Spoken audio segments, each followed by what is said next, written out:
Troll ಆಗ್ತದೆ. But ಇದೆಲ್ಲ ವಿಚಾರ ಸತೀಶ್ ಅವ್ರು ಹೇಳ್ತಿರುವಂಥದ್ದೆಲ್ಲ ಸುಳ್ಳು. ಆನ್ಸರ್ ಏನು ಅಂತ ಸರ್, ಇವಾಗ ನಾನೊಂದು ಹೇಳಕ್ಕೆ ಬರ್ತೀನಿ. ಮಾರುತಿ 800 ತೊಗೊಳ್ಳೋರಿಗೆ, ಹೀರೋ ಹೊಂಡಾ ಬೈಕ್ ತೊಗೊಳ್ಳೋರಿಗೆ ನಾನು ರೋಲ್ಸ್ ರಾಯ್ಸ್ ಕಾರ್ ಬಗ್ಗೆ ಹೇಳಿದ್ರೆ ಅರ್ಥ ಆಗುತ್ತಾ? ಇಲ್ಲ. ಇವಾಗ ಲ್ಯಾಬ್ರಡಾರು, ಗೋಲ್ಡನ್ ರಿಟ್ರೀವರು, ಜರ್ಮನ್ ಶೆಪರ್ಡು ಇಡೀ ಪ್ರಪಂಚ ಫುಲ್ಲು ಕೋಟಿಗಟ್ಟಲೆ ಇದೆ.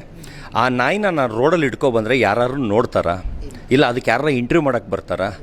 ಒಂದು ಸ್ಯಾಂಪಲ್ ಹೇಳ್ತೀನಿ. ಒಂದು ಮೂವಿಲಿ ಒಂದು ಡಾಗ್ ಮಾಡುತ್ತೆ, ಯಾವುದೋ ಹಿಂದಿ ಮೂವಿಲಿ, ಅದು ಅಷ್ಟು ಫೇಮಸ್ ಆಗುತ್ತೆ.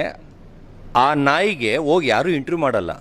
ಅದೇ ನಾನು ಹಿಡ್ಕೊಬಂದರೆ USA, ಲಂಡನ್, ರಷ್ಯಾ, ಚಿಂಗ್ಚಾಂಗ್ಚು, ಚೈನಾ, ನೀವು ಯಾವ ದೇಶ ಹೇಳ್ತೀರಾ 125 ದೇಶ 5,000 ನ್ಯೂಸ್ ಚಾನಲಲ್ಲಿ ತೋರಿಸ್ತೀನಿ. ಅದನ್ನು ಸಾಕ್ಷಿ ಸಮೇತ ನಿಮಗೆಲ್ಲ ಫಾರ್ವರ್ಡ್ ಮಾಡ್ತೀನಿ, ವಿತ್ ಲಿಂಕ್ ಕಳಿಸ್ತೀನಿ. ಅಲ್ಲಿ ಭಾಷೆ, ದೇಶ, ನಾನು ಏನು ಹೇಳ್ತಾ ಇದ್ದೀನಿ ಅದನ್ನು ನಂಬೋದು, ಬಿಟ್ಟೋರು